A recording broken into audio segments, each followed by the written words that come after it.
In today's video, I am going to teach you how to enable hardware acceleration for video in Google Chrome. To begin, open Google Chrome on your computer. Once Chrome is open, look to the top right corner of the browser window. You will see the three vertical dots that open the main menu. Click on those dots to open the drop-down menu. From that menu, select Settings. Now look for the setting called Use Graphics Acceleration when available. On some versions of Chrome, this may also appear as Use Hardware Acceleration when available. Both names refer to the same feature, so either one is correct depending on the version you are using. When you find that option, check the switch next to it. If the switch is off, click it to turn it on.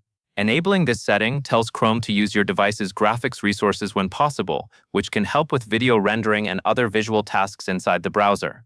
After turning it on, it is a good idea to give Chrome a moment and make sure the setting remains enabled. If your browser prompts you to restart for the change to fully take effect, follow that prompt so the update is applied properly. That covers everything you need to know.